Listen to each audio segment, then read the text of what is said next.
ജീവിക്കാൻ പണമല്ല സമയമാണ് വേണ്ടതെങ്കിലോ 25 വയസ്സിന് ശേഷം ഓരോ മിനിറ്റും ഓരോ ദിവസവും വാങ്ങേണ്ടി വരുമെങ്കിലോ ആൻഡ്രൂ നിക്കോൾ ഡയറക്റ്റ് ചെയ്ത് 2011 പുറത്തിറങ്ങിയ ജസ്റ്റിൻ ടിംബർലൈക്ക്, അമാൻഡ സൈഫ്രിഡ് കൂടെ സീലിയം മർഫി അഭിനയിച്ച ഇൻ ടൈം എന്ന ഹോളിവുഡ് സയൻസ് ഫിക്ഷൻ ത്രില്ലർ മൂവിയുടെ കോൺസെപ്റ്റാണിത്. ഈ സയൻസ് ഫിക്ഷൻ മൂവിയിൽ 25 വയസ്സിന് ശേഷം മുന്നോട്ട് ജീവിക്കാൻ സമയം വാങ്ങണം. എല്ലാവരുടെയും കയ്യിലെ ഡിജിറ്റൽ ക്ലോക്കിൽ സമയം കാണിക്കും. സമയം തീർന്നാൽ ജീവനം തീരും. വളരെ വ്യത്യസ്തമായൊരു കോൺസെപ്റ്റാണ്. ഈ ഫിലിം നമുക്ക് വളരെയധികം ത്രില്ലിങ്ങും ടെൻഷനും നൽകുന്നുണ്ട്. ഇതിൽ ജസ്റ്റിൻ ടിംബർലേക്കിൻ്റെയും അമാൻഡ സൈഫ്രിഡിൻ്റെയും പെർഫോമൻസ് വളരെ എൻഗേജിംഗ് ആണ്. ഈ ഫിലിമിൻ്റെ ഫ്യൂച്ചറിസ്റ്റിക് കോൺസെപ്റ്റ് ആയാലും വിഷ്വൽസ് ആയാലും കാഴ്ചക്ക് ഫ്രഷ് ഫീൽ തന്നെയാണ്. നെഗറ്റീവ്സ് പറയുവാണെങ്കിൽ ചില ഭാഗങ്ങളിൽ ലോജിക് ലൂപ്പോൾസ് ഉണ്ട്. സെക്കൻഡ് ഹാഫ് പ്രഡിക്റ്റബിൾ ആയി തോന്നാം.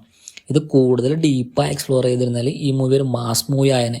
ഇൻ ടൈം ഒരു യുണീക്ക് സൈഫൈ ഐഡിയ എക്സ്പ്ലോർ ചെയ്യുന്ന എൻഗേജിങ് മൂവിയാണ്. എങ്കിലും പെർഫെക്റ്റ് എക്സിക്യൂഷൻ ഇല്ല. കോൺസെപ്റ്റ് സയൻസ് ഫിക്ഷൻ ഇഷ്ടപ്പെടുന്നവർക്ക് ഇതൊരു മസ്റ്റ് വാച്ച് മൂവിയാണ്. ഈ മൂവി ജിയോ ഹോട്ട്സ്റ്റാറിൽ അവൈലബിൾ ആണ്. Okay, by.